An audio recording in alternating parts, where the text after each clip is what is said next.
strangely enough, they actually believe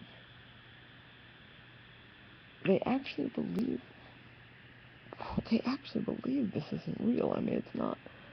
I can't make it up. They actually believe that somehow I'm pulling some ruse, as opposed to highly trained, highly skilled doctors, and they're not around me. So, and they have a tendency to be, they're like judge, jury, and executioner all at once. Like that's their favorite role is, and several of them have real drug problems, alcohol problems, that kind of thing, you know. What's going on with them that makes them so mistrustful and so judgmental? You know, that's a great question.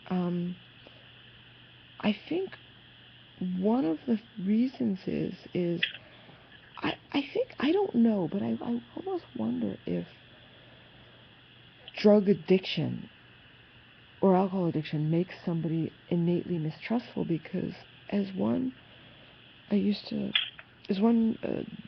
dear friend would say to me, he's a psychiatrist, he said, you know, I used to say, why is it like certain people lie, you know? And he would say, you know, an alcoholic, they have to lie to get a drug, they have to lie to use a drug, that it actually has to be coming from inside of them, because it has nothing to do with me. And I think also, sincerely, I think what it is I, you know, when we were young, our mother died very tragically. And I went into a very severe depression, but I didn't just go into severe depression because our mother died. I went into severe depression because we had a family member who was severely abusing me. And I wouldn't tell anybody. And so while it appeared I was just depressed about our mother, I was depressed because, you know, it's very shaming to talk about abuse. And so, yeah. The members of your family didn't know what you were actually going through? Yeah, no. And so, I mean, they were horrible about it. And so here you fast forward, you know, decades later. And also the thing is, when a person's very sick, like I have a diagnosis like MS, it's not MS, it's much far worse, trust me. What was that? Sorry. When a person has a diagnosis that somebody else doesn't understand, yeah, it creates rage, and this is the real reality. I mean, the reality of it is that I know it's going to sound bizarre, but they think that if they withhold funds from me, or they think that if I don't get the help I need, somehow I will magically be recovered. And the thing is, our own father met with a doctor in last December, and the doctor was saying, well, the reason, you know, one, he says, how do you know this is real?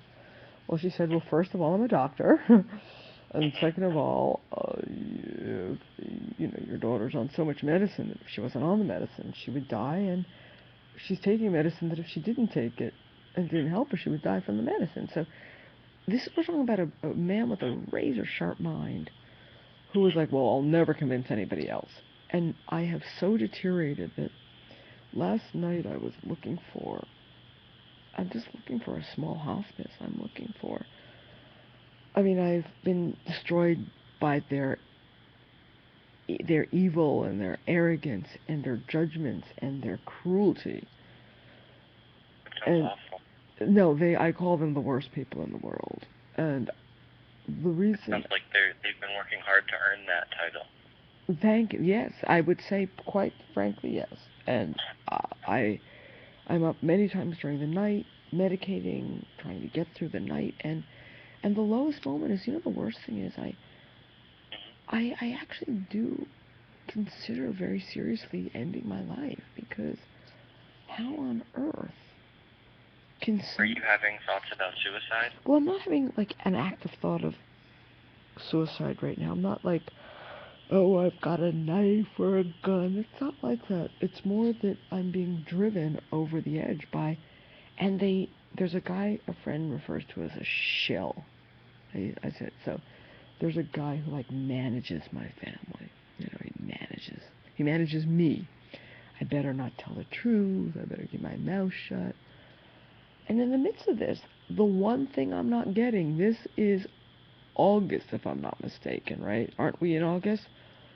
Right. A year ago, April, I was referred to an expert and it didn't happen. What got in the way?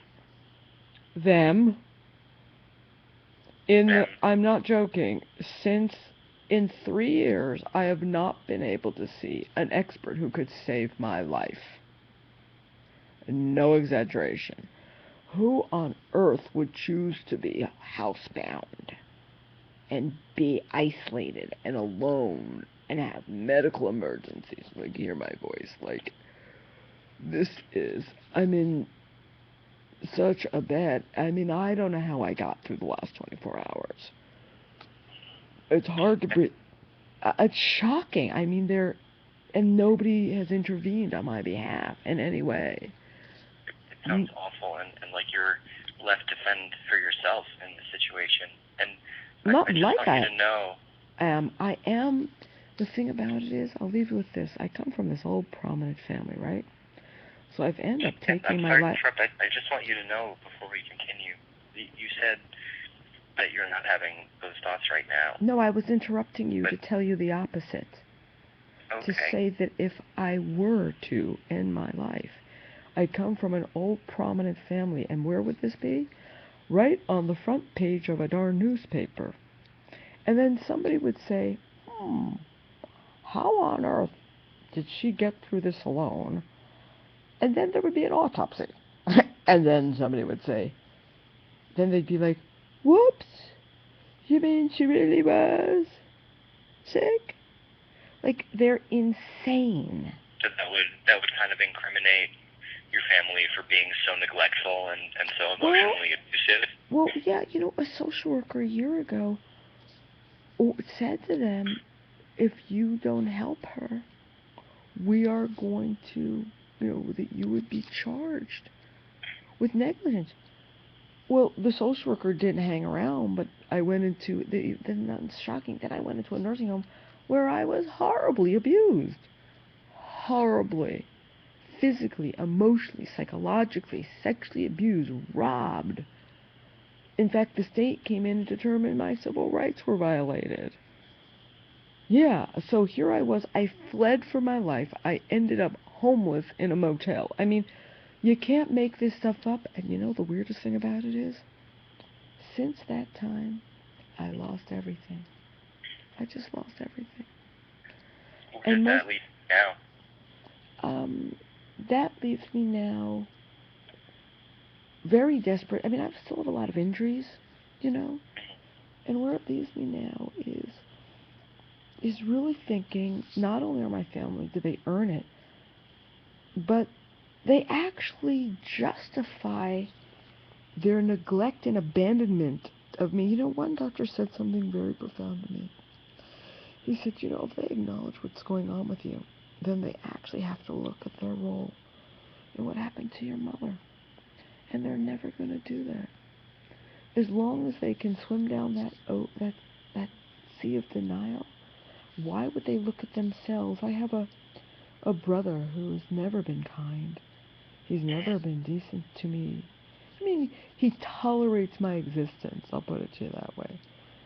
And he got married on my birthday last year.